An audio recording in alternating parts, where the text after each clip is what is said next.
Bird-on-bird violence erupted at Busch Stadium on Tuesday night, where the Orioles massacred Matthew Liberatore and the St. Louis Cardinals.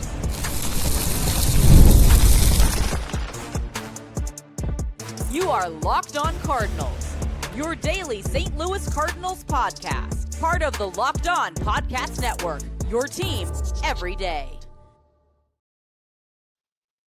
Hey there, Cardinals fans. I'm JD Hafford. On today's show, the legend of Raniel Rodriguez continues to grow as both he and Liam Doyle shine for Springfield, who also made a franchise-changing announcement. We'll get into that. We're going to do some Cardinal confessions today, but before we can do that, we got to start with the big league club and what was an absolute butt-whipping in every sense of the phrase by the Baltimore Orioles against our helpless St. Louis Cardinals. Hide the kids, hide the wife.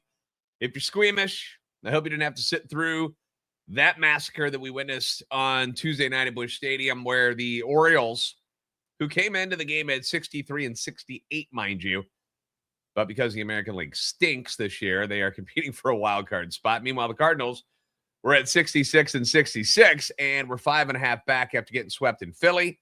And obviously, we had this soul-crushing fashion of a game on Sunday. They're hoping that the day off on Monday would help reboot, refresh things a little bit, get to come home, start a homestand.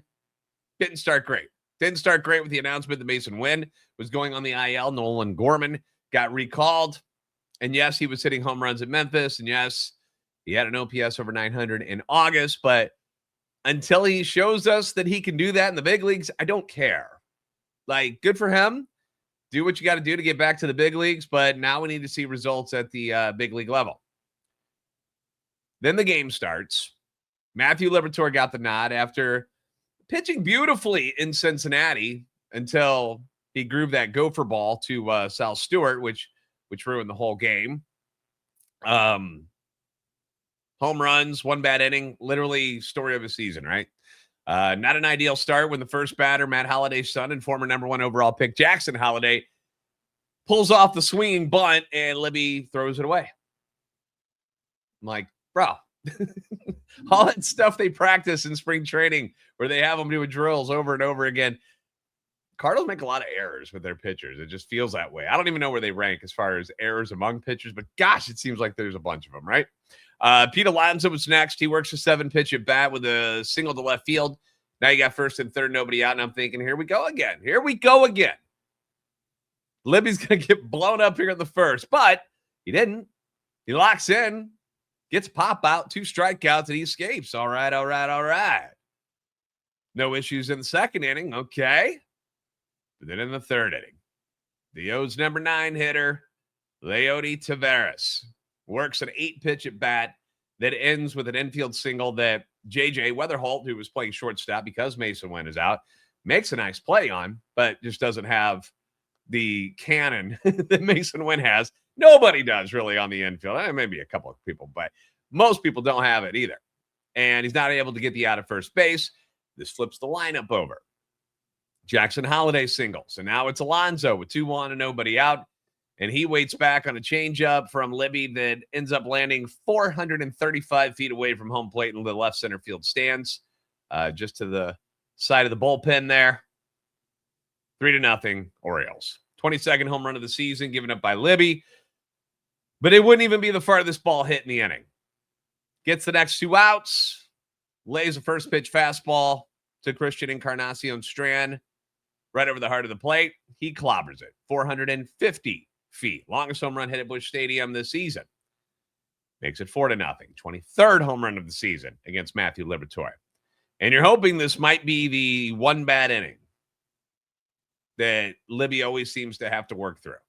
One bad inning. And the Cardinals would have plenty of time to play catch up and get back into this game. Now they get a solo shot from Nathan Church in the bottom half of the inning. So it's a 3-run deficit. That's not insurmountable by any means. Good teams can come back from that. We've seen the Cardinals come back from that and worse. But the wheels come off in the 5th inning. Top of the order. Go single, walk. Now you're loaded with nobody out, and oh boy, now you're in real trouble, right? After a 7-pitch at bat to Mayo, he singles on a line drive that, let's be honest, that should have been caught. Should have been caught at shortstop by J.J. Weatherholt. Goes off his glove instead. I'm sure the Reds fans who see that clip and highlight will have some fun with that as they continue to go back and forth with the Sal Stewart as NL Rookie of the Year versus J.J. Weatherholt debate, which, by the way, I don't know. I forget who had it, but maybe it was FanDuel. But somebody has it where it's Sal Stewart's the favorite now, who also hit another home run last night against San Francisco in a losing cause for the Reds, but I digress. But this goes off JJ's glove, makes it 5-1, and that ends Libby's time on the mound. 4 innings, 7 Ks. Good, 7 Ks. 8 hits, 2 home runs, and a walk. Very, very bad. And he's still responsible for all those guys on base with Strzelecki coming in, and he doesn't do Libby any favors. Single makes it 7-1. Then a strikeout, then he hits a guy, then he walks a guy, which makes it 8-1. Then another single makes it 10-1. Then another hit for Holiday, 11-1. Alonso doubles, makes it 12-1 before Caleb Ferguson comes in to stop the bleeding altogether. Final line here for Libby, 4 innings, 8 runs on 8 hits, 7 strikeouts, 1 walk, 2 home runs. Falls to 5-12 on the season. The ERA shoots up to 5.44. Nobody can explain this guy. Nobody gets it. Nobody knows why he can look so dominant at times during a game and just pure cheeks the next inning, or why it happens every other time he pitches. It is a mystery. It is a mystery wrapped in a riddle, wrapped inside an enigma. And they pointed it out on the telecast, and we've seen it time and time again. Everydayers know this. He misses his spots just way too often. And when he misses it, he misses right over the heart of the plate. And I'm sorry, unless you have dominating stuff, which Matthew Liberatore does not, you're going to get clobbered. My only hope is, if there's a silver lining here, my only hope is that he's following the Andre Palante plan of sucking butt in 1 year, and then we'll come back the next year and make guys like me who ripped him and made fun of him look like idiots. And I hope it happens. I hope it happens. Cardinals lose this one 13-1. Nathan Church had 2 hits. Nolan Gorman and his return to Busch Stadium, his return to the big leagues, looked exactly like the same dude who left. 0 for 4, 3 strikeouts. He looked terrible. So that's more good news. Like, you're hoping that you would have seen something more from him. At least, no, we 0 for 4, 3 strikeouts. The highlight of the game was Pedro Pajes throwing a shutout in the 9th inning. That was the highlight. That's how rough this game was. It was not a lot of fun to watch, unless you're an Orioles fan or somebody who hates the Cardinals. It was miserable. And it's funny because, like, you see these games and you just get beat down, but it doesn't hurt as much as the loss on Sunday where you had a win absolutely ripped away from you. These are the ones that you just kind of laugh at and you're just like, but I don't think a lot of people are going to be laughing today. I think people are going to be upset about it. Anyway, we're going to get to that because Cardinal Confessions are coming up next as fans sound off about this debacle and what the hell is going on with the team in general here in the late stages of August. We'll get into all of that coming up next on Locked On Cardinals.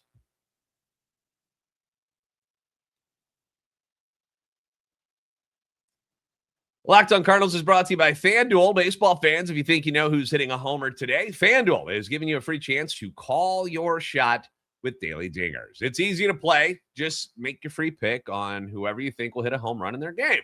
And if you're right, you'll receive a profit boost that you can use on your next bet for a chance at extra winnings. And best of all, you can make a free pick every day throughout the MLB season. Daily Dingers is another fun way to stay engaged with every day's games, whether you're following your favorite team like the Cardinals or keeping an eye on matchups across the league. I know we're in fantasy baseball playoffs, so everybody's watching everybody right now. If you're in the playoffs, every game has someone capable of going deep.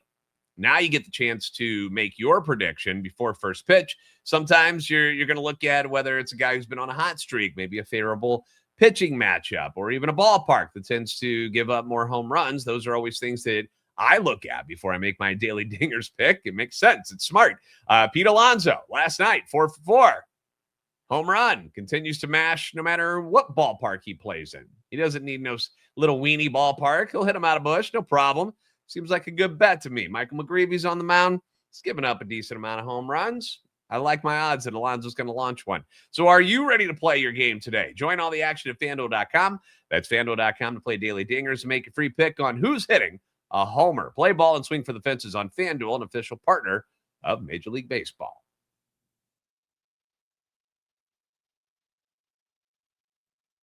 Thanks for making Locked On Cardinals your first listen of the day. Thank you for making Locked On the #1 sports podcast network. Plenty of reactions to this game. Most of it is angry, as to be expected. So let's start with the ones that, after every loss, people are going to write in and tell me about how Oli Marmol should be fired. And I can't help but laugh. When people accuse me of being somebody who is an Oli apologist, all I do is look at the amount of comments I get, and you make me sound like that because I have to give you what I deem as the facts and the opinions on what's going on with Oli and why he still has a job. There's the first comment. How the hell does Oli still have a job? Triple question marks. And the pitching and the bullpen. Starting over means starting there, not the field players. 6 exclamation points. I picture that person hammering the table when they wrote that. So, okay, let's go. First and foremost, Oli is not managing for his job right now. He is steering the ship while the rebuild takes place behind the scenes. Barring a record-setting loss season and him completely losing the clubhouse or doing something that would upset upper management, Oli Marmol is here doing exactly what they want him to do. And that's help these young players become better major leaguers so that when the organization is ready to compete for championships, which I feel like we're targeting 2028, these guys have worked through their growing pains, learned some valuable lessons about playing in the big leagues, and are ready to win at this level. Now, this team in 2026 was not built or expected to win as much as they have right now, which is why you hear the ahead of schedule phrase so much. What Oli and these players and the rest of the coaching staff have done this year has been better than expected. So why would they fire him for that? Oh, yeah, you're doing an incredible job. Everybody around baseball talks about how the Cardinals, who are supposed to stink, are ahead of schedule and looking pretty good. It looks like their future is really good. Let's fire that guy. Like, what sense does that make? And as far as the pitching goes, you started the season with Dustin May, Matthew Liberatore, Michael McGreevy, Andre Palante, and Kyle Leahy as your top 5. You knew what you were getting with Dustin May. You knew what the plan was. You didn't really know what you were getting with Libby. McGreevy was in his first full season as a starter. Andre Palante came out of nowhere and impressed you in the spring. Has had a good, solid season. Kyle Leahy, you didn't know what you were getting. So they were just kind of like, all right, let's see what these guys can do. And then you have Hunter Dobbins and Richard Fitz, who were acquired in the trades, as your 6 and 7 depth arms. They were supposed to back these guys up in case something happened to them. And now you've traded May. Palante, Dobbins, and Fitz are all hurt. Scoa Roby was a guy that you were hoping was going to be somebody that was ready at this point in his career. They got high hopes for him, but he got hurt last year, so he's working his way back. Cooper Jerpy, former first-round pick, just got back from an arm injury. The pitching depth in this organization was terrible. Like, Gordon Graceffo was at one point your highest-ranked pitching prospect. And no offense to Gordon Graceffo, but come on. If that is your top pitching prospect in your organization, something's wrong. But through the draft and trades, you've compiled a solid list of guys like Quinn Matthews, who made his debut this year. But the rest of the arms that the Cardinals have acquired, that Chaim Bloom and company have acquired, Liam Doyle, Tanner Franklin, Brandon Clark, Jurrangelo Cijntje, Tegan Kuhns, Daniel Egan, Yohika Fajardo, Sandro Santana. They're not ready for the big leagues yet. Hence, why the window for competing is 2028 or after, when hopefully a few of these guys have panned out and become legit big leaguers. Now, there's no guarantees they will. Nobody can promise that. We've seen weird things happen to a lot of top prospects, Tavares died. Reyes couldn't stay healthy. These are supposed to be big pieces. Rick Ankiel. Things happen. Another one. When Oli pulled Leahy after 4 innings at 63 pitches with a 3-0 lead, I turned him off the rest of the year. Leahy should have sent Bloom a request for trade, and the players should have met behind closed doors and discussed an epic collapse as to silently send Bloom notice that Oli Marmol has got to go. And until then, you ain't seen nothing yet. All right. So Kyle Leahy is on an innings restriction because this is his first year as a full-time starter in the big leagues. Sunday, it was said he would get 65 to 70 pitches to protect his arm for the future. That is why he was pulled. Oli did not yank him because of any other reason. Chaim Bloom said in his press conference when he took over the job. Let's go back to the beginning of all this. For those of you who weren't paying attention all year, our top priority will be to build our talent base for the long term. That may mean hard decisions and short-term sacrifices. But to get where we want to go, we can't take shortcuts, and we won't. This, what you're seeing with Kyle Leahy, is part of that long-term approach. And the idea of holding a private meeting and scheming to get your manager fired is a lousy idea. Who would want to manage a group of people that would do that or come to an organization that is so screwed up that something like that is happening in the clubhouse?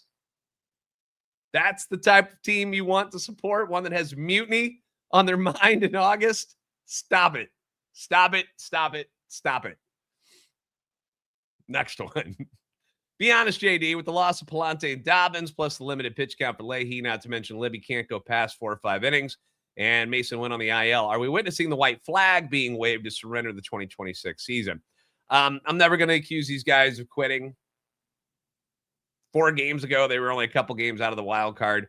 They took the Phillies to extra innings, but they lost. That sucked. Sunday, you have one of the worst 2-out collapses I've ever witnessed take place. I don't think they were quitting there. That was just a really, really bad inning for Riley O'Brien. It wasn't defensive lapses. It wasn't people not hustling or not doing their jobs. Riley O'Brien just had one of the worst collapses you've ever seen. But what I think we are seeing is the cracks in one of the youngest teams in the league that had very little margin for error coming into the season, very little margin of error to sustain being a team that was above 500 as long as they did. And now that you're losing dudes, you're seeing these guys run out of gas and they're running out of healthy bodies. And when you get to the lower levels of your depth charts, there are certain teams that maybe can survive something like that. But the Cardinals are not one of them. So that's what I think you're seeing. I don't see quit. I will never accuse them of that. I just think you're seeing them wear down. I'm sorry, but Chaim Bloom has to see that Liberatore isn't and never will be a legit top-end rotation guy, maybe a 4th or 5th starter at best with this team's budget. He would be in AAA or the bullpen with a third of the league's current pitching rosters. Serious contenders with better rosters and better depth would most certainly have moved on from Matthew Liberatore by now as an everyday starter. For sure. I agree with that. Yes. He's not been good this year. And if this team was in contention, like serious contention, I'm not talking 3.5 back out of a wild card, but where say they were leading the NL Central, they would have done something because you couldn't keep turning the ball over to a guy who's 5-12 now. So Cardinals don't have that luxury, though, with the injuries, the trade of May. So he's going to be in this rotation until the end of the season. My guess is they will give him a shot to compete for a rotation spot next spring, just like they did with Palante, who turned his career around this season. He's not a free agent until 2030. Doesn't turn 27 until November of this year. Why wouldn't you keep him around and see if it finally clicks? It's not costing you anything substantial. I know everyone gets frustrated. You just want to fire people and, DFA them, but that's not realistic. That's not what happens. So if other people beat him out in the spring and he doesn't win a spot in the rotation, so be it. Personally, I'm just hoping for baseball in 2027. I'm not as much worried about if Matthew Liberatore is going to be my fifth starter at this point. I just hope we have Major League Baseball next year. That's what I'm worried about. All right, we got to move on to the farm next. The Hulk and the Madman. We're doing cool things at Springfield. We'll talk about them next on Locked On Cardinals.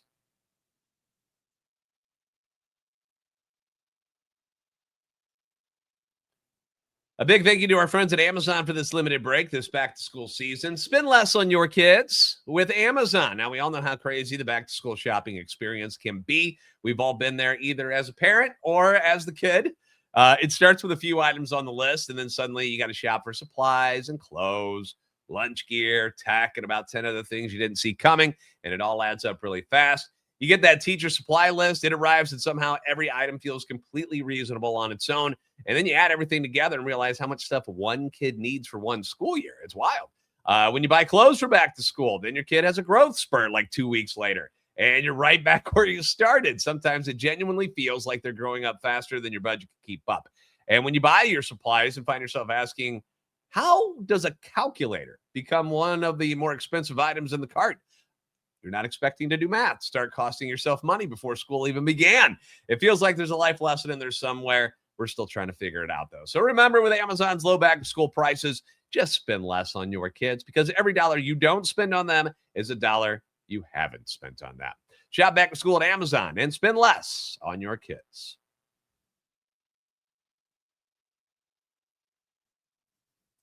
Thanks for making Locked On Cardinals first listen of the day. Thank you for making Locked On the #1 sports podcast network. So the Springfield Cardinals are a fun team to watch. And not every fan pays attention to what's going on in the minor leagues for your team. They focuses on the major league team, and I get that.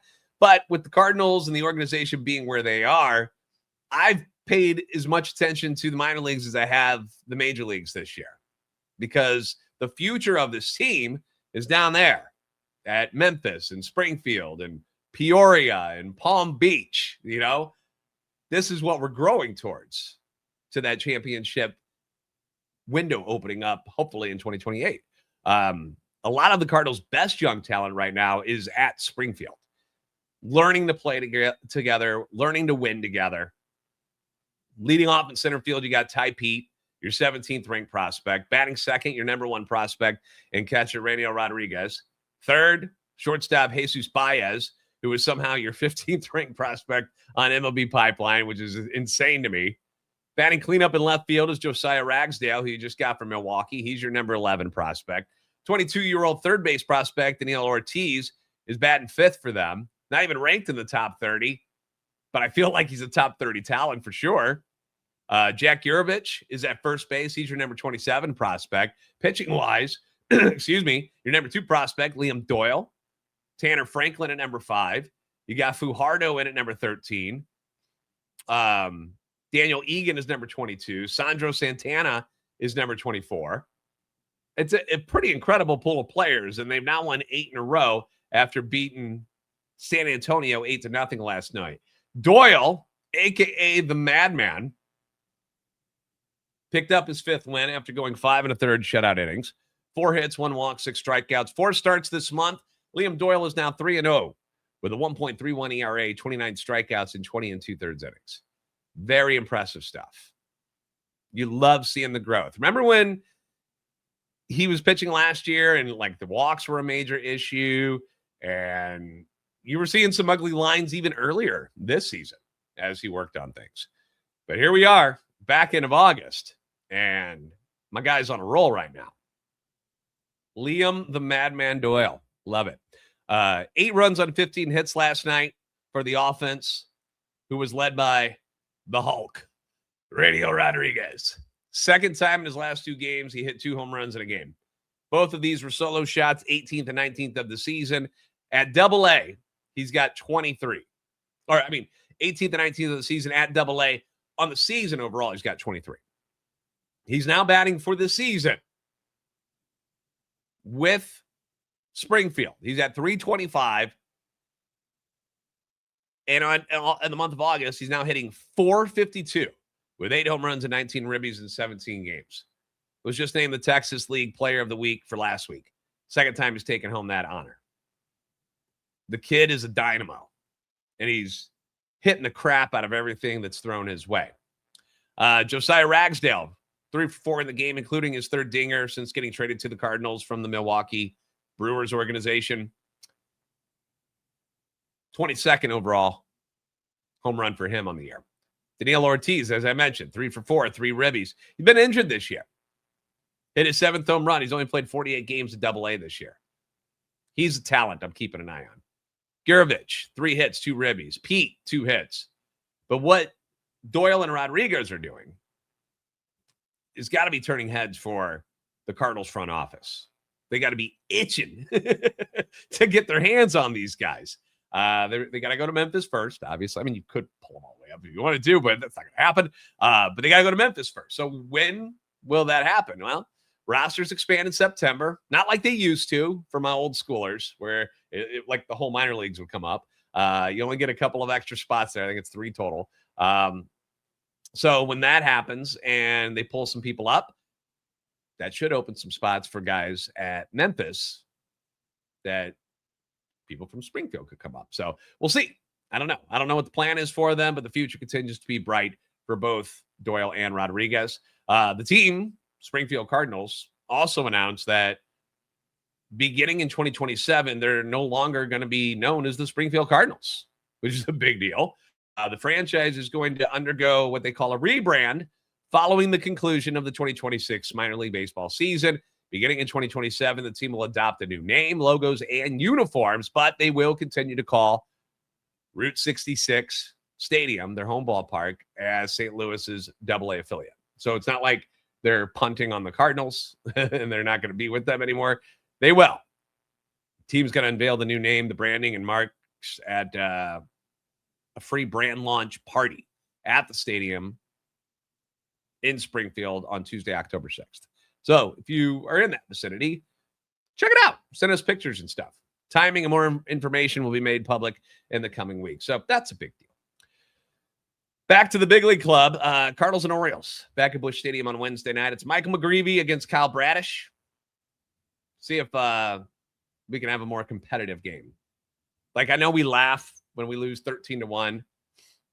It happens. Every team goes through it. Cardinals have crushed people this year, like the Cubs, 17-1. Are the Cardinals a better team than the Cubs? No. But it happens. It does happen. So hopefully things will be better tonight and more fun to watch, because that was not much fun to watch last night.